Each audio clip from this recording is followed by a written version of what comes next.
एक बार एक बादली नाम का गांव था। उसी गांव में राजन नाम का एक खिलौने वाला रहता था। वो पूरे गांव में घूम घूम कर खिलौने बेचता रहता था।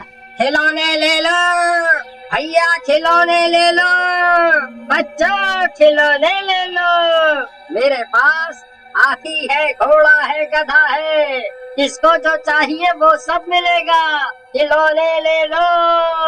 एक दिन राजन उसी जंगल वाले रास्ते से अपने घर की तरफ आ रहा होता है कि अचानक उसे डरावनी आवाजें सुनाई देती हैं। अरे बाप रे, ये डरावनी आवाजें कहाँ से आ रही हैं? भाग ले राजन बेटा यहाँ से। रात हो जाती है, जंगल में अंधेरा छा जाता है और चुड़ैल वहाँ आ जाती है। राजन उसे देखकर बहुत डर जाता है। अरे चुड़ैल जी, मुझे छोड़ दो, मैं बहुत गरीब हूँ, मुझे मार कर आपको क्या मिलेगा? राजन की ये बात सुनकर चुड़ैल सोच में पड़ जाती है। कह तो ये सूखा सही रहा है। वैसे तो इसमें मांस तो है नहीं और शक्ल से चूसा हुआ आम लग रहा है। इसे मारने से अच्छा है क्यों ना इसके शरीर में घुस जाऊं और गांव में चली जाऊं। वहाँ तो बहुत से शिकार मिल जाएंगे। ये सोचकर चुड़ैल राजन के शरीर में प्रवेश कर जाती है। जैसे ही चुड़ैल राजन के शरीर में प्रवेश करती है, उसे बहुत दर्द होता है और वो बेहोश हो जाता है। मुझे इतना दर्द क्यों हो रहा है? मैं बेहोश हो रहा हूँ, कोई बचाओ मुझे। अगले दिन सुबह राजन को होश आता है और वो अपने घर की ओर चल देता है। उसकी बीवी चमेली, जो कि बहुत खड़ूस और लड़ाकी होती है, उसका इंतजार कर रही होती है। आ गए बच्चों के सुपरमैन, कहाँ थे रात भर? रात में खिलौने कहाँ बिकते हैं? किसके साथ थे? तू कुछ टॉक टाइम से ज्यादा नहीं बोलती, चुप कर, नहीं तो घर से बाहर निकाल दूंगा। जब देखो पटर पटर करती रहती है, चिट्टी देवी है क्या? ये सुनकर चमेली काफी डर जाती है और राजन भी वहाँ से चला जाता है। आज ये चूहा शेर कैसे बन गया? वैसे तो इसके मुंह से एक शब्द भी नहीं फूटता था। अगले दिन राजन खिलौने बेचने निकलता है। खिलौने ले लो, खिलौने, खिलौने वाला आया है, खिलौने ले लो। हाथी है, घोड़ा है, बकरी है, गाय है, ले लो, लॉस मिटो, ले लो, कोई तो। तभी राजन का दोस्त शामू बाहर निकलता है। राजन की आंखें लाल होती हैं। राजन के अंदर की चुड़ैल शामू को देखकर खुश हो जाती है। क्या तंदुरुस्त शिकार है, आज तो मजा आ जाएगा। आज फिर पार्टी हो जाएगी। अरे राजन, कई दिन बाद आए इस तरफ, मुझे एक हाथी का खिलौना दे दो, मेरा बेटा मांग रहा है। ओहो भाई, अरे मैं वो तो दुकान पर ही भूल गया। एक काम करो ना, शाम को आकर दुकान से ही ले लो, थोड़ी बातचीत भी हो जाएगी। ठीक है राजन, मैं फिर शाम को मिलता हूँ। शामू को रात में काफी देर हो जाती है, लेकिन राजन उसका अपनी दुकान पर ही इंतजार कर रहा होता है। दुकान में काफी अंधेरा होता है। अरे राजन भाई, माफ करना, मुझे आने में देर हो गई और दुकान में इतना अंधेरा क्यों कर रखा है? चलो लाइट जलाओ। ऐसा कहकर शामू दुकान की लाइट जला देता है, लेकिन उसके सामने चुड़ैल बैठी होती है और राजन बेहोश पड़ा होता है। कौन हो तुम? और राजन की दुकान पर क्या कर रही हो? मैं सूखे अखरोट की मालकिन हूँ, तू मुझे अच्छा लगा, अब मैं तेरा मांस खाऊंगी। ऐसा कहकर चुड़ैल शामू को मार देती है और उसका मांस खाने लगती है। मजा आ गया, ये गांव तो बहुत बढ़िया है, पहली बार में ही मोटा शिकार मिल गया। उसके बाद चुड़ैल राजन के अंदर चली जाती है और राजन अपने घर चला जाता है। अगले दिन सारे गांव वाले शामू को ढूंढने लगते हैं और थोड़ी देर बाद शामू की लाश मिलती है, जो जगह जगह से कटी फटी होती है। ये देखकर गांव वाले डर जाते हैं और बातें करने लगते हैं। अरे भैया, ये कौन मारा इसको इतनी बुरी तरह से? इसको तो लगत है दोनों नोच नोच के खा गया है। हमका तो लगत है जैसे दोनों भूत प्रेत का काम है। लगता तो हमका भी यही है भाई, लेकिन अभी हम क्या कर सकते हैं? गांव वालों की ये बात राजन की पत्नी चमेली सुन लेती है, लेकिन कुछ नहीं बोलती और चुपचाप अपने घर चली जाती है। उधर राजन फिर से शिकार की तलाश में गांव में खिलौने लेकर निकलता है। आया रे खिलौने वाला खेल, खिलौने लेके आया रे, आया रे, आया रे खिलौने वाला खेल, खिलौने लेके आया रे। तभी वहाँ पर चमन आ जाता है। अरे वाह, क्या बात है राजन भाई, आज तो मूड में लगत हो, खूब गाना वाना गा रहे हो, क्या बात है। पूरा मेरा हुआ बने जा रहे हो। अरे सब छोड़ा, हमारा बच्चा एक तो दुल्हन का खिलौना मांग रहा था, तू दे दो हमका। लेकिन राजन फिर से वही खिलौना न होने का बहाना बनाता है और चमन को शाम को दुकान पर आने के लिए बोलता है। शाम को चमन वहाँ पहुँचता है। लाओ भाई, हमारा सामान दे दो, ये हमारे बच्चे नहीं शैतान के नाना हैं, दुखी कर दिए हैं हमको। लेकिन राजन कुछ नहीं बोलता और चमन को मारकर खा जाता है। अगली सुबह गांव वाले फिर से वही बातें कर रहे होते हैं कि तभी वहाँ राजन की पत्नी चमेली आ जाती है। मुझे पता है गांव वालों ये किसने किया है, लेकिन आप सब लोगों को मेरी पूरी बात सुननी होगी। हो बोलो चमेली। ये सब मेरे पति के अंदर बैठी हुई चुड़ैल का किया धरा है। एक दिन मैं जब रात को सो रही थी तब मैंने देखा कि मेरे पति किसी चुड़ैल से जाने की बात कर रहे हैं। वही मुझे पता चला कि इनके अंदर चुड़ैल का वास है। गांव वालों मेरी मदद करो, मेरे पति को बचा लो। ये कैसे हो सकता है? मैं सही कह रही हूँ रमन भाई, मेरी बात का विश्वास करो और मेरे पति को बचा लो। वो रोज रात को शिकार की तलाश में दुकान पर बैठे रहते हैं। कोई बात नहीं चमेली भाभी, आप डरो मत, मैं आपके पति को बचा कर लाऊंगा। फिर मेरे इन दोनों दोस्तों का बदला भी तो लेना है। ऐसा कहकर रमन वहाँ से चला जाता है। लेकिन गांव वालों की भीड़ में ही एक दूसरा गांव वाला छुट्टन सोच में पड़ जाता है। ये उत्साही जोश जोश में सारा ही बोल गया। अबे चुड़ैल है वो, गली का गुंडा नहीं जो पीट कर बदला ले लेगा। मुझे भी कुछ करना पड़ेगा, नहीं तो ये एक और निपट जाएगा जोश जोश में। उधर रात में रमन राजन की दुकान में पहुंचता है। चुड़ैल, मैं तेरी सारी असलियत जान गया हूँ। हिम्मत है तो मेरे दोस्त के शरीर से बाहर निकल कर मुकाबला कर, तुझे यही पटक दूंगा। रमन की चुनौती सुनकर चुड़ैल को गुस्सा आ जाता है और वो राजन के शरीर से बाहर आ जाती है। तुम मेरा मुकाबला करोगे? ऐसा कहकर चुड़ैल रमन को पैरों से उल्टा उठा देती है।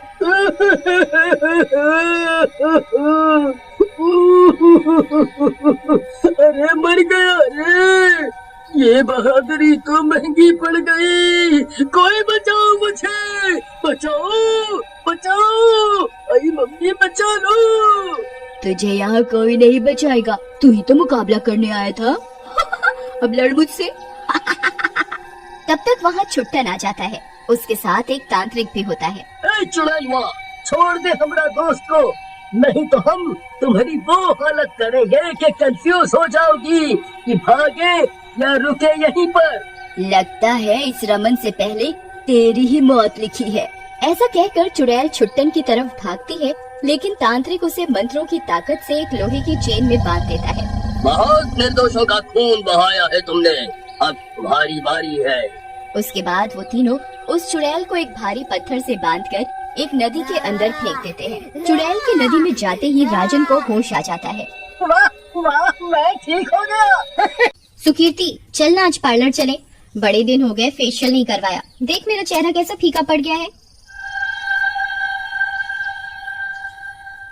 ऊपर से आज रात पार्टी में भी जाना है, तो सोच रही हूँ वहीं से रेडी हो जाओ।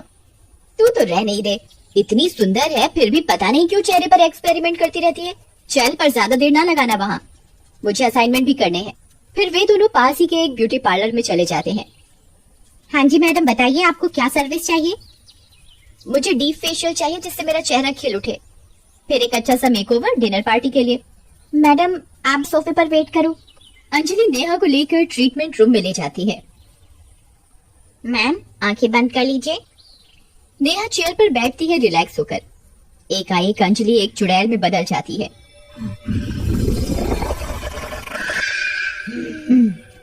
आज तो मैं इसे तैयार करूंगी, अपनी तरह स्पेशल ट्रीटमेंट देके।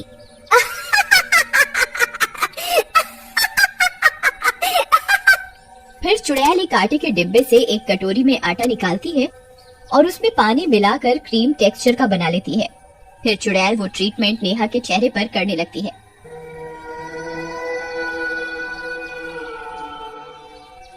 मैडम, आंखें मत खोलिएगा वरना दिक्कत हो जाएगी। आज रात को देखना आप ही आप चमकोगे पार्टी में।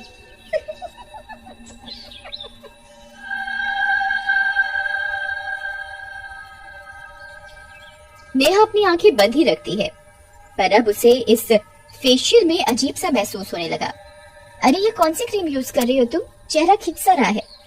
अरे ये विदेशी क्रीम है, कल ही मंगवाई है स्पेशल ऑर्डर पर। ये खास जगह पर जाने के लिए लगाती हूँ मैं। चुड़ैल उस आटे के घोल से नेहा का चेहरा रगड़ती है और फिर कपड़े से साफ कर देती है। मैडम, फेशियल तो हो गया, वो भी एकदम स्पेशल वाला। अब इस पर मेकअप करना है। आप बस ऐसे ही आराम से आंखें बंद करके बैठे रहो। नेहा को लगता है कि अंजलि कितनी मेहनत से ट्रीटमेंट दे रही है। वो बिना कुछ सोचे समझे आराम से कुर्सी पर आंखें बंद करे बैठे रहती है। अरे मैं सुंदर तो लगूंगी ना रात को? सब लोग पार्टी में मेरी तरफ ही देखेंगे ना। देखो, मुझे सबसे सुंदर लगना है, चाहे जो मर्जी मेकओवर करो, पर रात को पार्टी में सबकी नजर मुझ पर ही होनी चाहिए। बिल्कुल मैडम, रात को सबके सब पार्टी में आप ही को देख रहे होंगे। उन्होंने आज से पहले आपके जैसा कोई देखा ही नहीं होगा। आप बस बैठे रहिए आराम से, जो करना है मुझे करने दीजिए। चुड़ैल नेहा को मेकअप करने लगती है।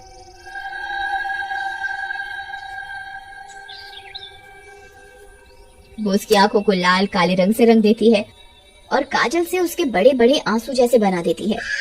ब्लैक लिपस्टिक लगा देती है उसे। चेहरे पर डरावना सा मेकअप करने के बाद चुड़ैल नेहा के बालों को फेविकोल डाल डाल कर लटे बनाने लगती है और उसके बालों को जटाओं जैसा बना देती है।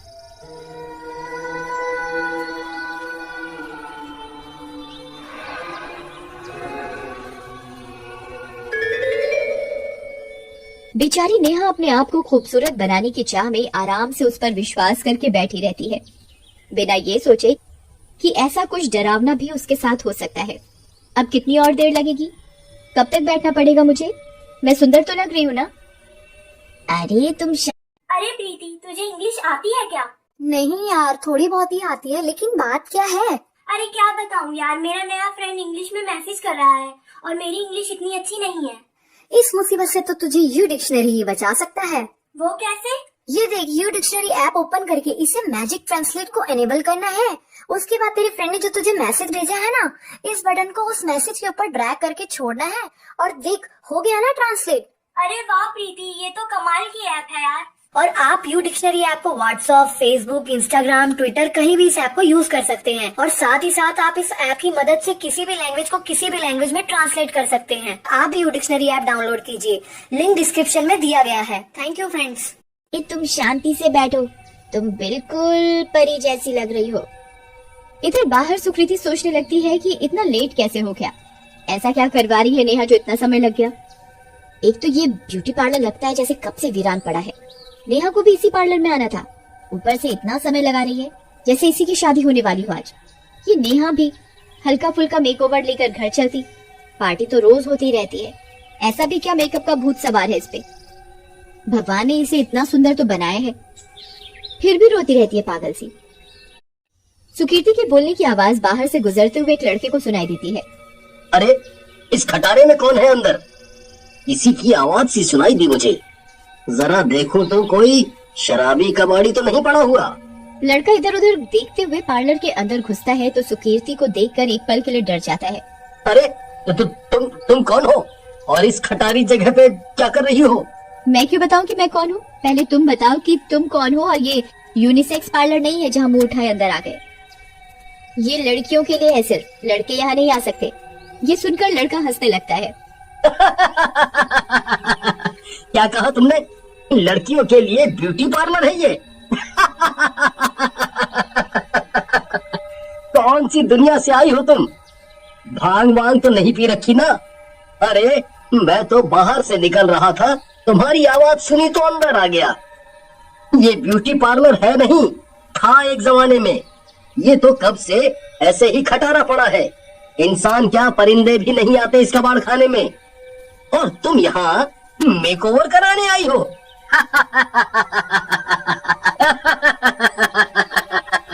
ये सुनकर सुकीर्ति चौंक जाती है। क्या बकवास कर रहे हो? मैं यहाँ पर मेरी सहेली नेहा के साथ आई थी और यहाँ एक अंजलि नाम की लड़की नेहा को अंदर लेकर गई मेकअप एंड फेशियल के लिए। पागल हो गई है क्या?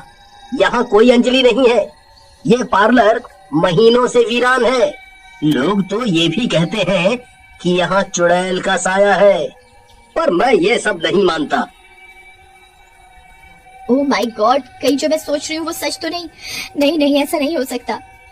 सुकीर्ति और वो लड़का अंदर वाले ट्रीटमेंट रूम की तरफ भागते हैं। वहाँ वो देखते हैं कि चुड़ैल नेहा को हेलोइन मेकअप कर देती है।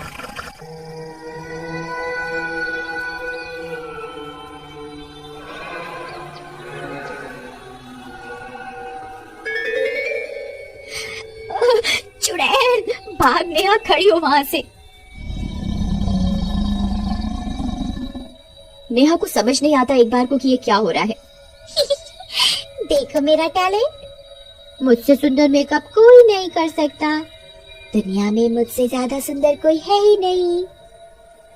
चुड़ैल इन दोनों को देखकर हंसते हंसते गायब हो जाती है।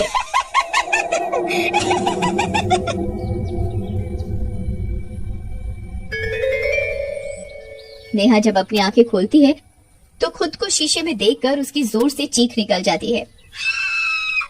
हे भगवान, ये क्या कर दिया इस पार्लर वाली ने मेरे चेहरे को, और ये मेरे बाल कैसे कर दिए।